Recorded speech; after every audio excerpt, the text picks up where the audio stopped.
મિર્ચી morning. ધ્વનિતભાઈ, ક્યારેક ખેડૂતોના પ્રશ્નો વિશે બોલવાનું રાખો. એ ધ્વનિત, ક્યારેક શિક્ષકોના પ્રશ્નો વિશે તો બોલવાનું રાખ. આ બધા આરજેસ બોગસ. જોયા કદી કોઈ આરજેને ગુરુ પૂર્ણિમા વિશે વાતો કરતા? આમ તો બધા ચાપલાઓ દિવાળીમાં પ્રદૂષણની દુહાઈ દેતા હોય છે. કદી ગૌરી વ્રત વિશે બોલો. ફલાણા નેતા કરપ્ટ છે એના વિશે બોલો. ફલાણા ગુરુ લંપટ છે એના વિશે બોલો. સોશિયલ મીડિયામાં મારા સિવાય બધાને ખબર છે કે મારે શું બોલવું જોઈએ.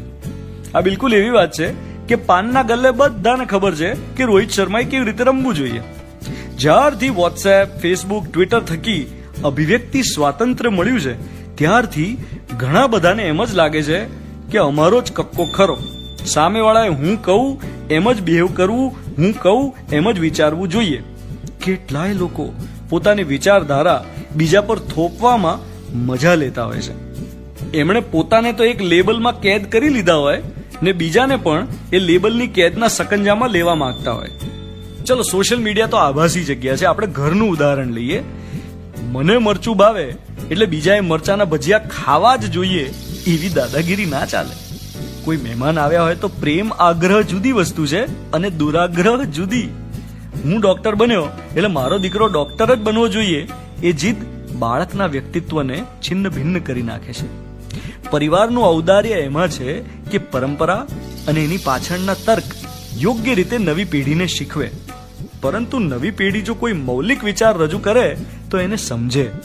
અયોગ્ય હોય તો યોગ્ય દિશા બતાવે, મઠારે, પણ એટલા સક્ષમ બનાવે કે નવી પેઢીની સૂઝ ખીલે, નિર્ણય શક્તિ સ્વતંત્ર રીતે ખીલે. નવી જનરેશન પોતે પોતાના નિર્ણય લેતી થાય અને જૂની જનરેશનનું માન સચવાય. આ બંને સમાંતરે વહેતા વહેણ છે. એવું નહીં કે જડતાને થોપી દેવામાં આવે અને વાત ટોક્સિક બુલિંગ કે ઓનર કિલિંગ સુધી જતી રહે. અસલી આઝાદી શેમાં છે? અસલી અભિવ્યક્તિ સ્વાતંત્ર્ય શેમાં છે? સામેવાળી વ્યક્તિ, જે વ્યક્તિ જેવા છે તેવા સ્વીકારવાનો સર્વસમાવેશક અભિગમ. બાકી કોણે શું બોલવું, કોની સાથે બોલવું, કેવું જમવું, કેવી રીતે રહેવું, કોણે કોની સાથે રહેવું, આ બધા વિશે આપણી સૌની અંગત માન્યતાઓ છે અને એની સાથે સામેવાળાના વિચારો સેટ ના થાય એટલે ઓહો અમારી તો લાગણી દુભાઈ, ચાલો માફી માંગો, ચાલો માફી માંગો, એનું હથિયાર ચલાવવાનું. સરવાળે મળે શું? પોતાના કોઈ અંગત હોય તો એની સાથે ઇમોશનલ બ્લેકમેલિંગ કર્યાનો આનંદ અને પારકા હોય તો એમની સાથે બુલિંગ કર્યાનો, એમના પર ધોંસ જમાવ્યાનો પાશવી આનંદ. ભાઈ, અસલી આઝાદી તો જીઓ ઓર જીને દોમાં છે. સામાજિક જવાબદારી, સામાજિક વિવેક ચૂક્યા વિનાનું વર્તન એ અસલી આઝાદી છે. આપણને ચા ન ભાવતી હોય એટલે કે દુનિયા ચા પીવાનું બંધ ના કરી દે. ઘરના અંગત સંબંધોથી લઈને દેશ અને દુનિયા વિશેની આપણી સમજને આખી વાત લાગુ પડે છે. You are listening to Mirchi.